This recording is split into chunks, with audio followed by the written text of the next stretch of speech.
Hello, my dear viewers. I am Anwar Hussain Barbia. Welcome you to your channel AHB Physics. So we are not studying, we have completed up to electromagnetic induction, that is chapter 6 in class 12 physics.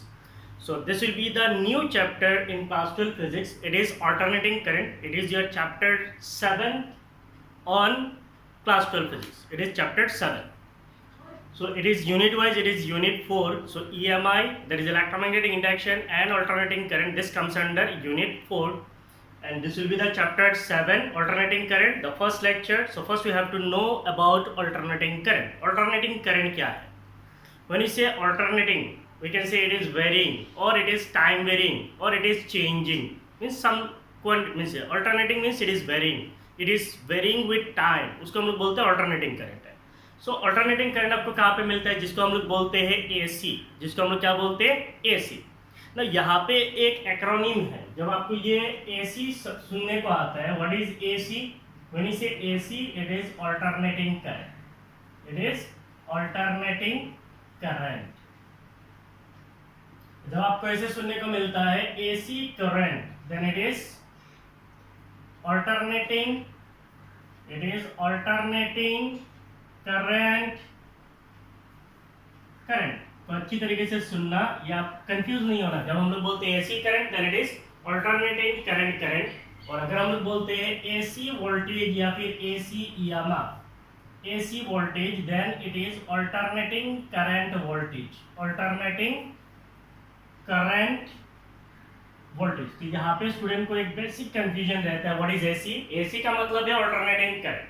अगर हम लोग बोलते हैं AC current, then it is alternating current. और अगर हम लोग बोलते हैं AC voltage, then it is alternating current voltage. AC current का मतलब क्या है? अल्टरनेटिंग करंट की वजह से जो करंट फ्लो होता है उसको हम लोग बोलते हैं एसी करंट. और एसी वोल्टेज का मतलब क्या है? जो अल्टरनेटिंग करंट का पोटेंशियल डिफरेंस, अल्टरनेटिंग करंट का जो ईएमएफ है, या अल्टरनेटिंग करंट के दो पॉइंट्स के बीच में, इस सर्किट में दो पॉइंट्स के बीच में जो वोल्टेज होता है उसको हम लोग बोलते हैं AC voltage. So simple, AC means alternating current, और AC current means alternating current. AC voltage means alternating current voltage. Then so next question आता है, what is the difference between AC and DC. तो आपको अभी से दो current मिलेगा, एक होगा एसी करंट और दूसरा होगा डीसी करंट. तो AC current that we are going to study in this chapter, and one more current is DC current. So AC current का मतलब है अल्टरनेटिंग करंट. DC करंट का मतलब है डायरेक्ट करंट. AC करंट कैसा होता है? AC करंट बेसिकली इस तरीके का होता है. तो AC आपको ऐसे रिप्रेजेंट किया जाता है, प्योर साइनसॉइडल वेव से रिप्रेजेंट किया जाता है. और अगर हम लोग बोलते हैं डीसी, तो डीसी को हम लोग कैसे रिप्रेजेंट करते हैं? ऐसे स्टेडी लाइन से. So this is your DC. If you consider this as time axis, this is your current axis. So current versus time, if you draw the graph, then it will be a straight line. And if you draw the current versus time graph for AC current, then it will be varying. It is changing with time. तो यहाँ से आपको definition आता है, define AC current, define AC voltage. So AC current का मतलब क्या है? It is a current that changes its magnitude continuously with time. Now if you see with time, ये आपका टाइम है. हर एक टाइम पे जो AC का वैल्यू है, for every instant of time AC का जो वैल्यू है, द वैल्यू इज चेंजिंग. तो टाइम के साथ क्या हो रहा है? टाइम के साथ AC का वैल्यू कंटिन्यूअसली चेंज होता है. और AC में और एक चीज होता है, AC का पोलैरिटी टाइम के साथ चेंज होता है. एक बार पॉजिटिव होता है, एक बार नेगेटिव होता है. तो हम लोग कैसे बोल सकते हैं? A current that changes its magnitude continuously with time, जो अपना मैग्नीट्यूड को टाइम के साथ कंटिन्यूअसली चेंज करता है. एंड चेंजेस पोलैरिटी, ये पोलैरिटी को भी चेंज करता है पेरियोडिकली. का मतलब क्या है? अगर यहाँ पे टाइम लगता है t, तो फिर एक टाइम t में क्या करेगा? ये अपना साइकिल को रिपीट करेगा, ये फिर से रिपीट करता जाएगा. तो फिर दूसरा टाइम पीरियड क्या होगा? t होगा. तो ये हो गया पहला साइकिल, ये हो गया सेकंड साइकिल. ये अपना साइकिल फॉर्म में क्या करता जाएगा? रिपीट करता जाएगा. ठीक है. और अगर हम लोग डीसी करंट बोलते हैं, तो डीसी करंट का आप टाइम इंस्टेंट पे देखिए, हर एक टाइम इंस्टेंट पे डीसी करंट का मैग्नीट्यूड चेंज हो रहा है? नहीं हो रहा है. और every instant of time the magnitude of current is same, that is current is not changing its magnitude. as well as DC do not changes it's polarity, अगर पॉजिटिव है तो ये पॉजिटिव ही रहेगा, नेगेटिव में नहीं आएगा, इसीलिए इसको बोलते हैं हम लोग डीसी और इसको बोलते हैं हम लोग एसी। तो हमारा जो डिस्कशन है वो डिस्कशन है एसी के ऊपर। हम ये पूरा चैप्टर में क्या पढ़ेंगे, अल्टरनेटिंग करंट के बारे में पढ़ेंगे, पूरा अल्टरनेटिंग करंट को इन डिटेल पढ़ेंगे ना। डिफरेंट मीन्स है इस चैप्टर में बेसिकली आपको क्या क्या सीखना होगा।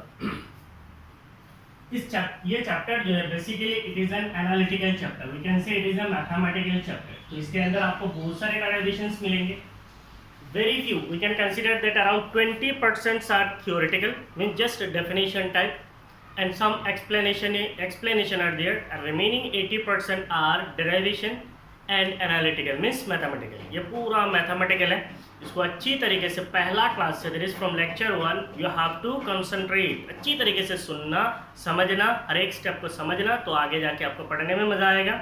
अदरवाइज ये चैप्टर बहुत डिफिकल्ट होता है स्टूडेंट के लिए अगर समझ में नहीं आया तो, ठीक है। तो एज टीचर मैंने आपको पहले ही बोल दिया इस चैप्टर में क्या क्या है, क्या दिक्कतें आ सकती हैं। तो इसका मतलब लेक्चर 1 से लेक्चर शायद 16-18 तक जाएगा, ये चैप्टर बहुत बड़ा है। So till then you have to concentrate on every class, ठीक है। तो स्टार्ट करते हैं आज का class.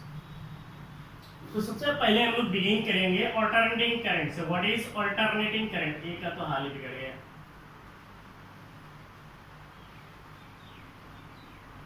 Alternating current,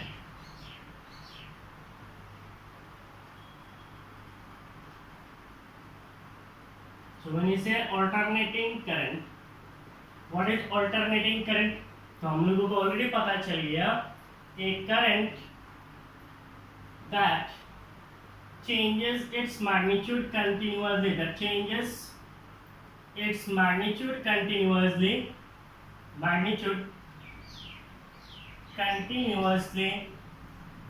with time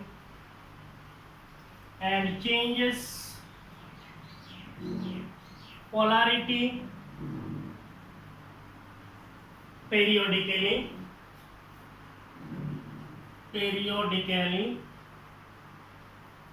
is called alternating current.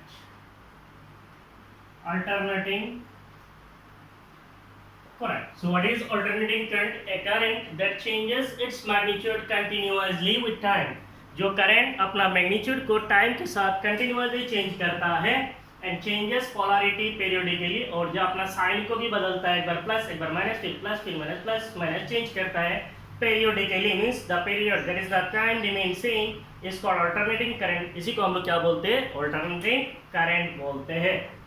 Let me graphically represent the alternating current. So this is the graphical representation.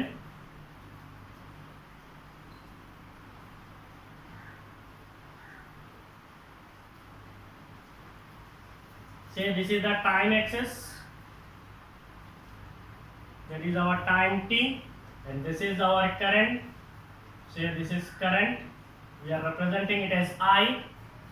So time के साथ ये करंट क्या करता है, कंटिन्यूअसली टाइम चेंज करता है, and we know continuously magnitude change करते हैं, and we know the time for one complete cycle, एक कंप्लीट साइकिल ऑफ एसी के लिए जो टाइम होता है, say the time is capital T, it is the period और टाइम पीरियड है। तो ये अगर कंप्लीट टाइम पीरियड है तो यहाँ पे कितना होगा, हाफ साइकिल। ये क्या है, हाफ साइकिल है, तो इसको हम लोग रिप्रेजेंट कर सकते हैं t/2। So this is your complete T, एक कंप्लीट साइकिल का टाइम है। ये कितना होगा, दिस विल बी t/4, एक साइकिल का फोर्थ पार्ट का 1 पार्ट है, दिस इज योर 0, एंड यहाँ पे जो है कितना होगा, it will B 3t/4। So this will B 3t/4। Now one thing, while you are attending the lecture, please attend the lecture properly. If you do not attend the lecture, if you do not listen to the words, if you directly pause and write, you will face problem. So you have to attend, you have to listen. Suppose ये जो है 3t/4, अगर आप इसको pose मार के देखोगे तो कुछ और देखेगा। So while you are pausing, आप क्या करना, सीधा आपको क्या करता है, स्किप मार के पोज मारते तो आपको कंफ्यूजन हो जाता है। आप ऐसा नहीं करना। अगर आप सीधा नोट्स लिखने के लिए हो इस चैनल पे, then it is okay for you, और अगर आपको समझना है then you have to understand, you have to listen to the audios, ठीक है। तो कंप्लीट साइकिल का टाइम कितना है, कैपिटल टी है। आधा टाइम कितना होगा, t/2। ये टाइम क्या होगा, 1/4 है, दैट इज t/4। ये कितना होगा, 3/4 पार्ट ऑफ टाइम t है। Now see, at t by 4 we have a maximum value, so this is the maximum value. Again at 3t by 4 we have another maximum value. This is positive maximum, this is negative maximum, and we know what is the value of sine function. Sine function का value जो है -1 से +1 के बीच में very करता है, इसीलिए इस वेव को साइनसॉइडल वेव भी कहा जाता है. तो यहाँ पे हमें एक पीक वैल्यू ऑफ करंट मिलेगा, इसको हम क्या बोलते हैं, एम्पलीट्यूड बोलते हैं. Suppose that amplitude is Im. What is this Im? I will tell you. This Im is called the peak value of current. Im is called peak value of current. ठीक है. So the instantaneous value of current is the instantaneous value of current is instantaneous value current का अगर हम लोग represent करेंगे then I is given as Im sin omega t. I equal to Im sin omega t. इस current I को हम लोग instantaneous current बोलते हैं. Why do we call this current as instantaneous current? Because this if we change the time, अगर ये time t को हम लोग change करेंगे, we know that omega is equal to क्या होता है theta by t. So angular frequency is angular displacement divided by time है. तो अगर हम लोग यहाँ से थीटा निकालते हैं, what is theta, it is omega T. तो यहाँ पे थीटा की जगह पे ओमेगा टी है. That we have studied in E equal to E naught sin omega t, that is AC EMF expression in AC generator, is it? So theta is omega t. Now if we change the time, इस time t को अगर हम लोग change करते हैं तो इस current का मैग्नीट्यूड चेंज होगा. तो इसीलिए ये टाइम के साथ क्या करता है, कंटिन्यूअसली चेंज करता है. Done. So the instantaneous value of current is I. What is this Im? Im is called peak value of current, where this Im is called the amplitude of current. इसको हम क्या बोलते हैं, amplitude भी बोलते हैं. Amplitude of current, और it is the peak value of current. इसको हम लोग peak value भी बोलते हैं. Amplitude of current और peak value of current. This Im is called amplitude of current or recorded as the peak value of current. Done. तो ये जो ओमेगा है इसको हम लोग क्या लिख सकते हैं,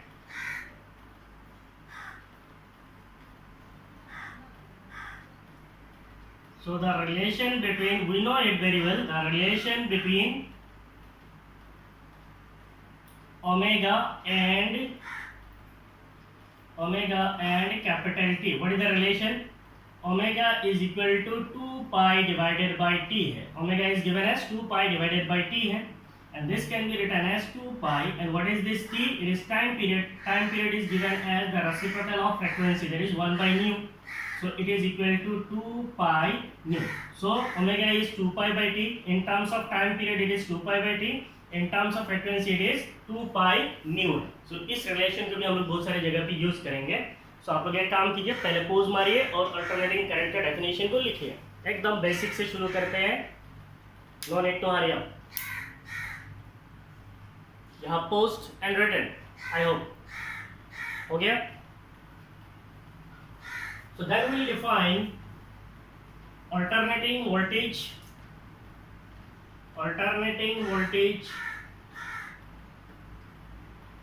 और अल्टरनेटिंग EMF. इलेक्ट्रोमोटिव फोर्स भी बोलते हैं, अल्टरनेटिंग वोल्टेज और alternating EMF. So what it will be? It will not be current. It is a voltage. It is a voltage that changes its magnitude continuously with time and changes polarity periodically. Is called alternating voltage. Is called alternating voltage, or it is alternating EMF. The instantaneous value of alternating EMF या फिर alternating voltage. Instantaneous value of voltage is, it will not be I, it will become V. So this V will represent the instantaneous voltage. This V suffix M will represent the peak value of voltage. So instantaneous value of voltage is V equal to Vm sin omega t. So what is this Vm? This Vm we call it as the amplitude of current. It is not current, amplitude of voltage, or the peak value of voltage. Peak value of voltage. The relation between omega and t remains same. So again you pause and write.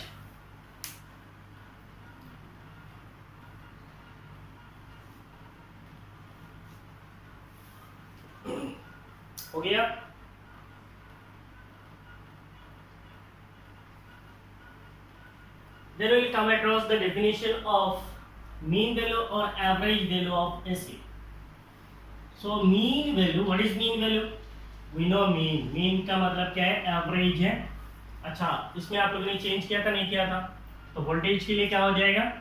Current के जगह पे हो जाएगा voltage. Voltage के जगह पे current के जगह पे हो जाएगा voltage. So it will become V.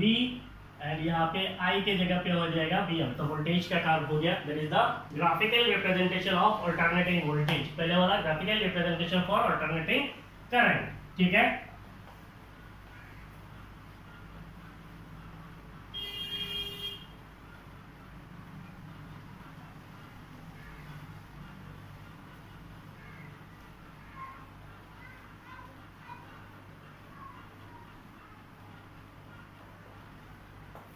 Then we'll go for mean value or average value. AVE. Average value of AC.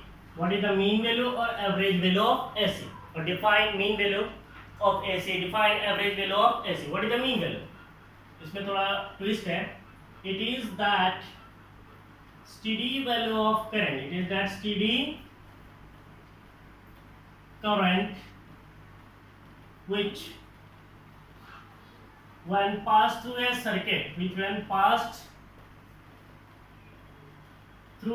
circuit, for half the time period of AC, half the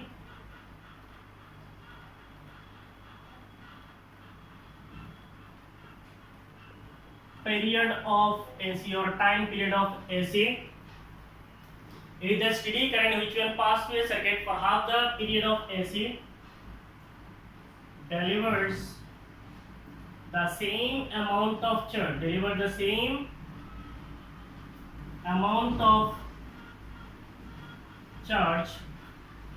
As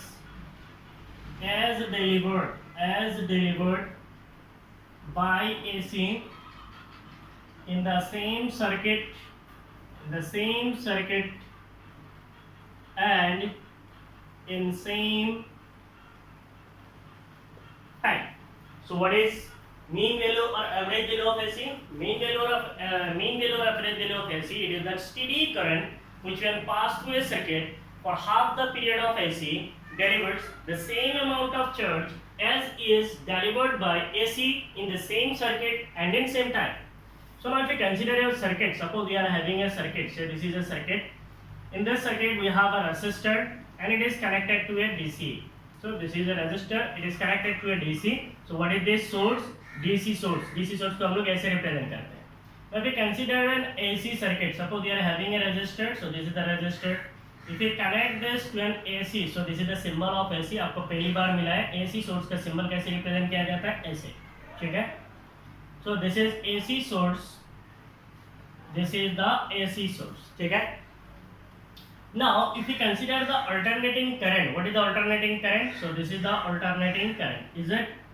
What is this period? The time period is capital T. इसका आधा time period क्या होगा? T/2. इसका मतलब इतना समय में ये समय कितना है? T/2 है. Now इससे एक current flow होगा. Suppose that current is I in the circuit. इसके अंदर एक current flow होगा. Suppose that current is I. तो ये current की वजह से T/2 time पे इस करंट का नाम क्या है? I. ये जो I करंट है ये T/2 टाइम पे अगर चार्ज डिलीवर करता है Q. नाउ सेम हम लोग कंसीडर करेंगे ये सर्किट और ये सर्किट, ये दोनों सर्किट क्या है? सेम सर्किट है.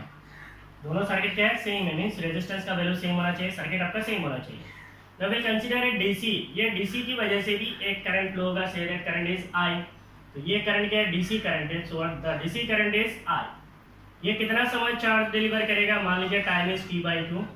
तो ये T/2 में अगर चार्ज डिलीवर करता है क्यों?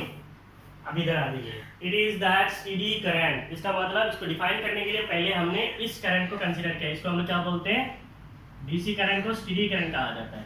It is that steady current which when pass through a circuit. इस करंट को जब हम किसी एक सर्किट में पास कराते हैं for half the period of AC, कितना समय के लिए? T/2 टाइम के लिए. delivers the same amount of charge. ये जितना चार्ज डिलीवर करता है is delivered by AC. ये उतना ही चार्ज डिलीवर करेगा जितना एसी डिलीवर करता है। एसी कितना चार्ज डिलीवर करता है, क्यू, तो डीसी भी कितना चार्ज डिलीवर करेगा, Q. In the same circuit and in same time, दोनों सर्किट क्या होना चाहिए, सेम होना चाहिए, और टाइम क्या होना चाहिए, सेम होना चाहिए। यहाँ पे भी टाइम t/2 है, यहाँ पे भी टाइम क्या है, t/2 है। तब एसी का जो वैल्यू होगा उसको हम लोग क्या बोलेंगे, मीन वैल्यू या फिर एवरेज वैल्यू। ठीक है, तो इसमें हम लोगों ने क्या किया, एसी सर्किट को डीसी सर्किट के इक्विवेलेंट कंपैरिजन करके हमने कैलकुलेट किया है। मींस अगर किसी एक सर्किट में हम अगर डीसी को डिलीवर करते हैं t/2 समय के लिए, जितना चार्ज डिलीवर करेगा, अगर एसी उतना समय पे उतना ही चार्ज डिलीवर करता है, तो एसी का जो वैल्यू होगा उसका हम क्या बोलेंगे, मीन वैल्यू और एवरेज वैल्यू। मीन ऐसे तो आपको समझ में आता है, what is mean, it is average. तो मीन वैल्यू को हम लोग एवरेज वैल्यू भी बोलते हैं। ठीक है, तो आप इसको पोज मारिए और लिखिए। इसको आप बस किसी एग्जाम में ऐसे ड्रॉ नहीं करना, ठीक है, आपको समझने के लिए एग्जाम में बस आपको डेफिनेशन आता है, डिफाइन मीन वैल्यू और peak value of AC. So you pause and write.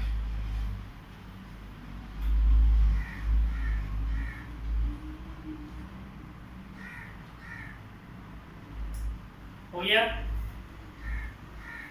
So next, we'll derive the relation between mean value and peak value of AC. We are now already familiar with the mean value and peak value. Mean value means it is the average value, and peak value means it is the amplitude. So what is the relation between average value and peak value of AC? There is alternating current, mean value and peak value of alternating current, and mean value and peak value of alternating voltage. तो इनके बीच में हम लोग क्या करेंगे, अभी relation derive करेंगे. So it is a very important relation. It is the relation between mean value and peak value of AC current. So हम लोग पहले derive करेंगे relation for AC current, then we will derive for relation for AC voltage. So what is the relation? It is the relation between mean value and peak value of AC current, that is alternating current का mean value और peak value के बीच में relation क्या है, that we are going to derive. For this, we'll initially consider a circuit. Suppose we have a circuit. So this is a circuit containing a resistor. So यहाँ पे एक resistor है. It is connected to an AC source. मान लीजिए हमारा AC source है, इसका EMF E है. इस AC source की वजह से इस सर्किट में करंट फ्लो होता है. Suppose that current in the circuit is I. तो what is the instantaneous current in the circuit? The instantaneous current in the circuit is I. So what is the instantaneous current in the circuit? Is instantaneous current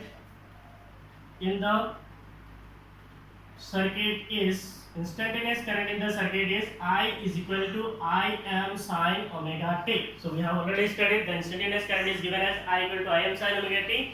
Instantaneous voltage is given as V equal to Vm sin omega t. So the instantaneous current in the circuit is I equal to Im sin omega t.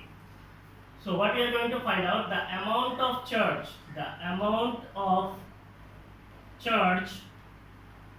delivered in time,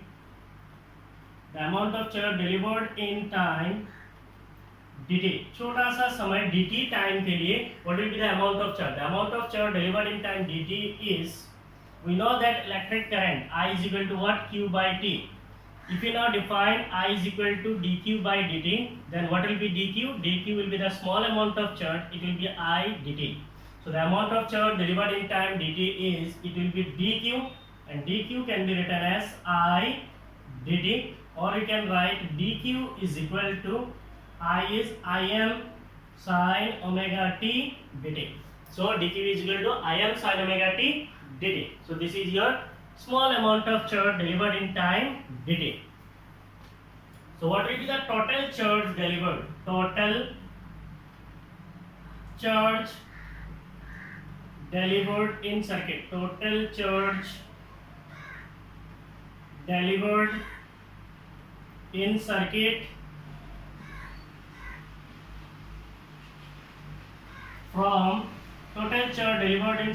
from time t equal to 0 to t equal to t by 2 is. तो हम लोग कितना समय के लिए निकालने वाले हैं? The amount of charge that will be delivered by this AC circuit in time t/2 time के लिए। तो इनिशियल टाइम कितना है 0, फाइनल टाइम कितना होगा t/2। So the charge delivered in circuit from time t = 0 to t = t/2 is, कैसे निकालेंगे? So it is q will be equal to integration 0 to t/t Im sin omega t, it is Im sin omega t dt. So this will be the amount of charge delivered in time t = 0 to t = t/2. Half cycle of AC के लिए कितना charge deliver होगा? इतना। So from this we can write that Q will be equal to Im is the peak value of current, so it is constant, it will come out of integration. Now it is 0 to t/2, यहाँ पे आपको कितना मिलेगा? sin omega t dt. So this can be written as Im integration of sin theta. What is integration of sin theta? It is minus cos, what is theta? Theta is omega t. Now ये जो omega t है, इस omega t को अगर हम लोग फिर से डिफरेंशिएशन करेंगे then we'll get omega, और डिफरेंशिएशन में क्या होता है? मल्टीप्लाई होता है, इंटीग्रेशन में क्या होता है? डिवाइड होता है। So we'll have 0 to t/2. Now we can write the amount of charge Q will be equal to, now we have Im divided by omega. So this is our omega. Im, ये omega को निकाल दिए, तो अंदर में क्या रहेगा? It will be minus cos of omega t, minus cos of omega t. The limit is from 0 to t/2. So it will be equal to Im divided by what is omega? Omega can be written as 2 pi divided by capital T, and now we'll substitute the limit. It is minus cos omega is 2 pi divided by capital T. T के जगह पे it is upper limit, so it will be capital T/2 minus and minus will become plus. Again it is cos of omega is 2 pi divided by T, and the lower limit is 0, that is time small t के जगह पे क्या डालेंगे? 0. So we'll get the charge Q as Im capital T divided by 2 pi in bracket t will get cancelled, 2 will get cancelled, so it will be minus cos pi plus cos 0. So we can now write it as Im t divided by 2 pi. I am taking all the steps so that you can understand. Cos pi कितना होता है? Cos 0. What is cos 0? Cos 0 is 1. What is cos pi? Cos pi is minus 1. So it will be minus, and this is minus, so it will be plus 1 plus what is cos 0? Cos 0 is 1. So we'll get ये 2 है cancel हो जाएगा, so we'll get Q will be equal to Im t divided by pi, I suffix m t divided by pi. So this is your charge delivered in time t = 0 to t = t/2. ठीक है?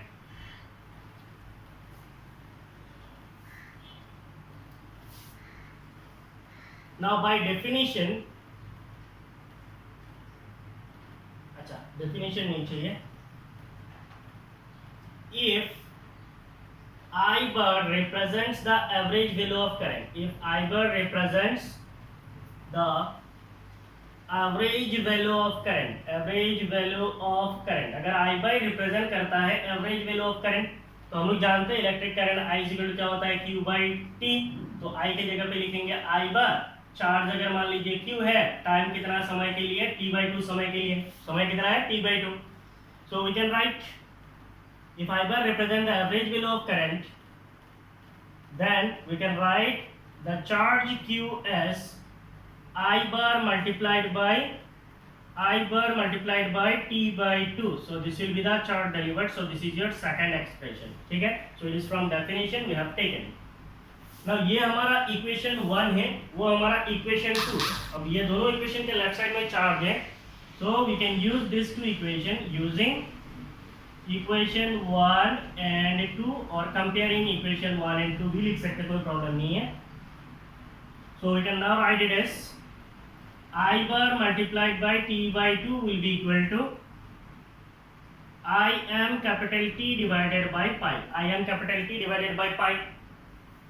Now इधर आपका t है, इधर आपका t है, cancel हो जाएगा. So what will be I bar will be equal to 2 Im divided by pi. And what is 2 by pi? It is a constant. It is 0.636. 0.636. Here we will get Im. That is, I bar represents the mean value of current. Im represents the peak value of current. So we can say that the mean value of current is 0.636 times the peak value of current. So we can say that thus mean value of current is, तो ये आपका relation है, I bar is equal to 2Im divided by pi, और it is 0.636 Im. So the mean value of current is 0.636 times the peak value of AC, peak value of AC current. AC current का mean value और peak value के बीच में relation क्या है? I bar is equal to 0.636 Im, or it is 2 by pi Im. So this is the relation between mean value and peak value of AC current, और ये आपका exam में आता है. So you pause and write.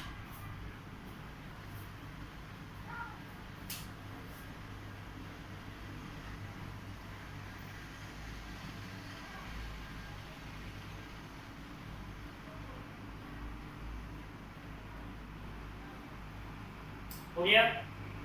Now we'll go for the second relation.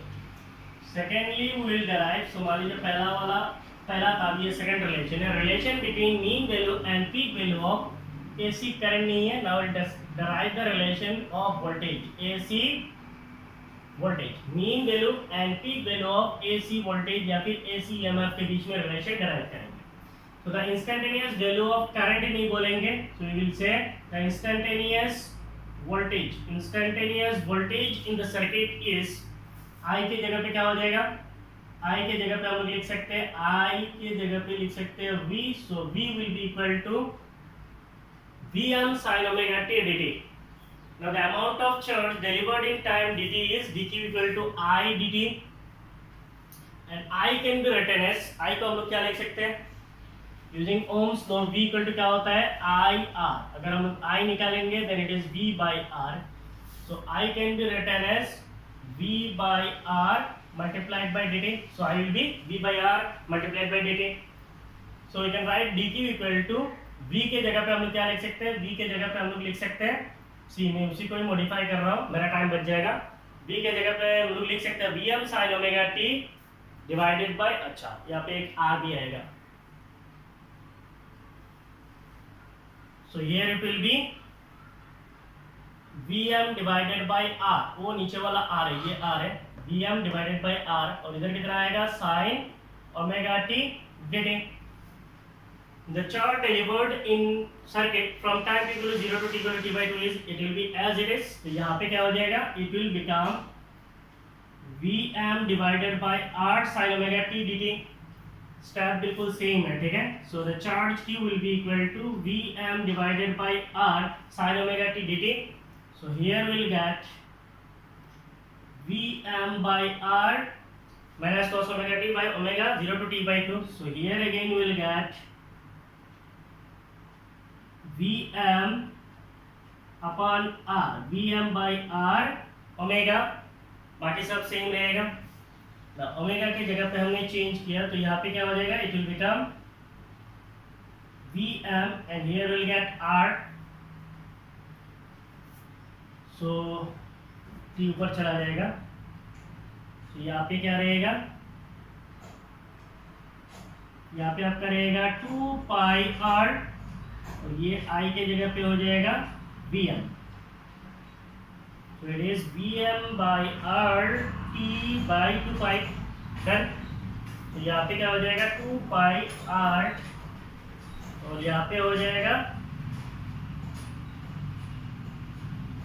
Vm multiplied by time period t. So it will be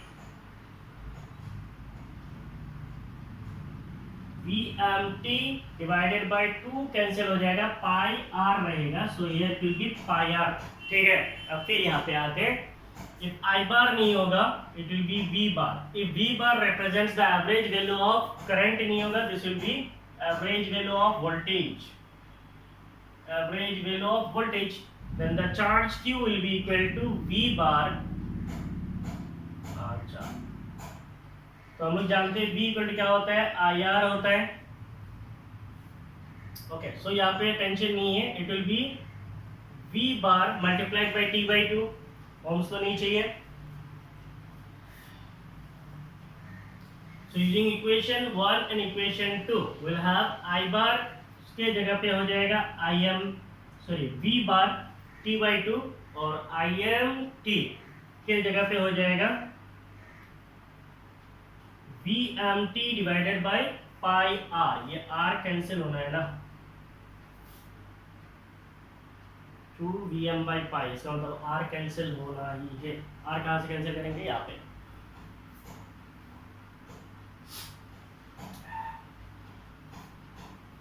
charge Q equal to VT कहाँ से मिल गया, नहीं मिलेगा ना।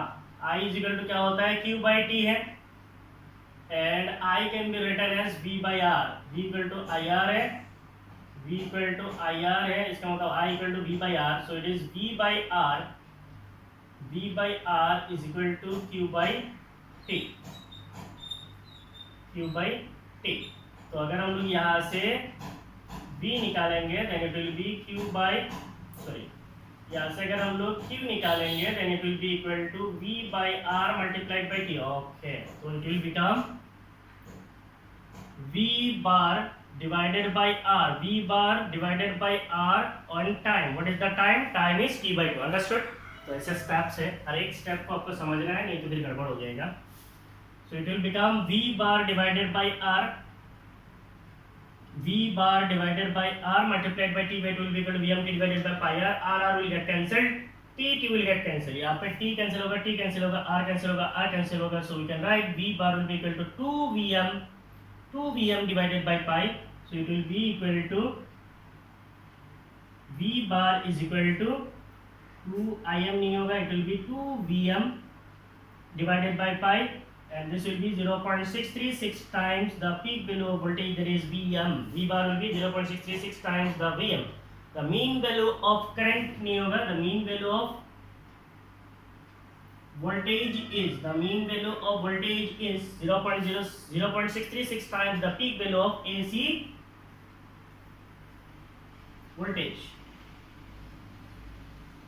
So the mean value of voltage नहीं बोल के उसको अगर कोई बोलता है AC voltage, the mean value और क्लियर होगा ना, the mean value of AC voltage, the mean value of AC voltage is 0.636 times the peak value of AC voltage। ठीक है, तो कितना कम समय में मैंने इसको बदल दिया है, तो आपको तो फिर से पूरा लिखना है। आपके एग्जाम में आता है derive the relation between the mean value and peak value of AC voltage, derive the relation between the mean value and peak value of AC current। तो पहले वाला हमने करंट के लिए किया है, अभी का वाला जो है वोल्टेज के लिए किया है। So now you pose and right.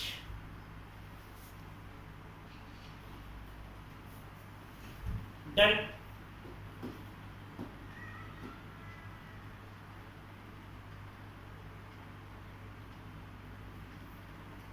हो गया।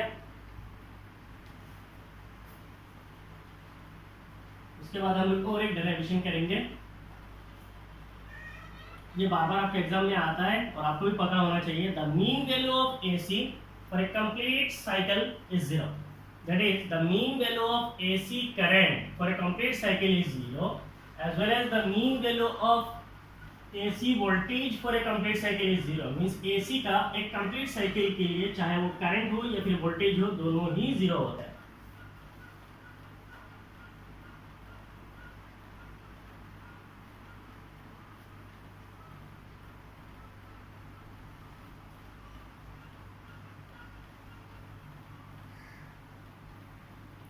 तो अगर एग्जाम में मान लीजिए क्वेश्चन भी लिख देता हूँ, क्या प्रॉब्लम है, show that the mean value of current, the mean value of AC current, the mean value of AC current, कुछ लोग यहाँ पे कैपिटल AC लिख के, कुछ नहीं आपको तो समझ में आ रहा है। The mean value of AC current for a complete cycle, mean value of AC current for a complete cycle is 0। तो ऐसे क्वेश्चन आ सकता है। तो इसका आप आंसर कैसे करेंगे? सबसे पहला चीज तो आपको इंस्टेंटेनियस वैल्यू चाहिए। The instantaneous current, the instantaneous current, the instantaneous current is I is equal to Im sin of omega t dt. So this is the instantaneous current. dt कहाँ से आएगा? I equal to Im sin omega t is the instantaneous current. So what will be the average value of AC? The average value of AC for one complete cycle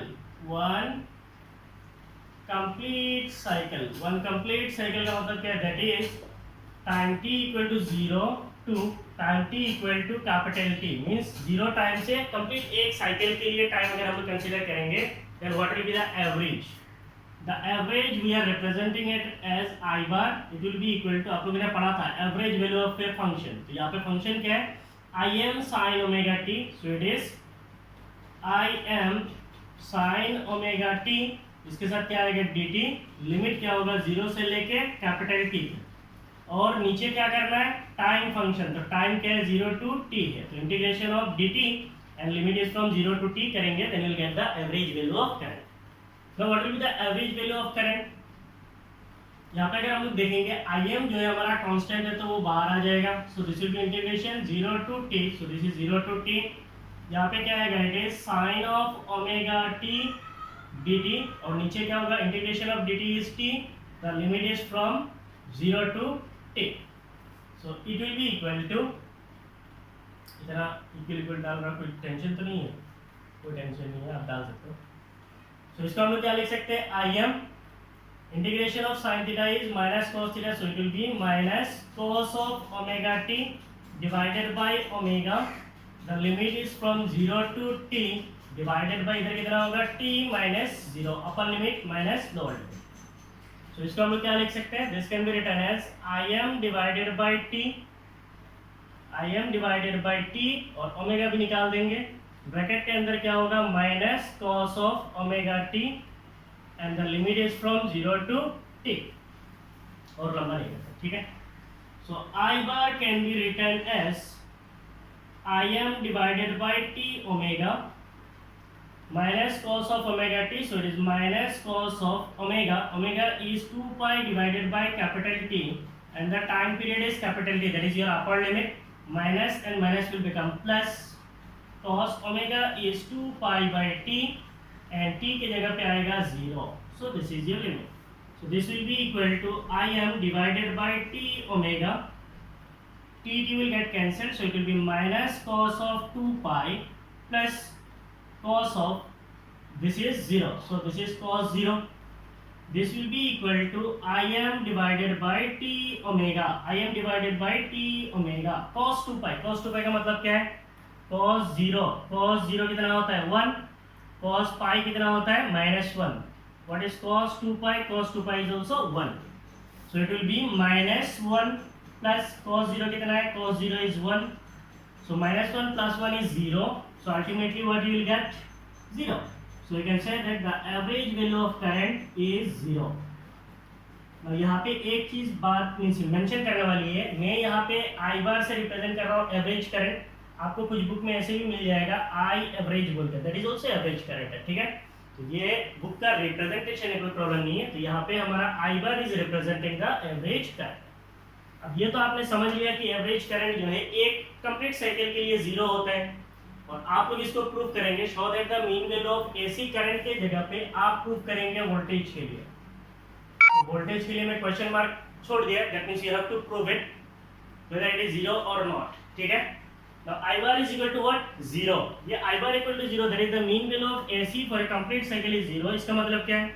अगर हम लोग इसको AC cycle मानते हैं, तो आधा cycle के लिए जितना होगा, what is this half cycle? This is your half cycle, that is positive half cycle के लिए जो वैल्यू होगा. और ये क्या है? नेगेटिव हाफ साइकिल है, तो नेगेटिव साइकिल का वैल्यू होगा. पॉजिटिव हाफ साइकिल का वैल्यू कितना आता है? It is 0.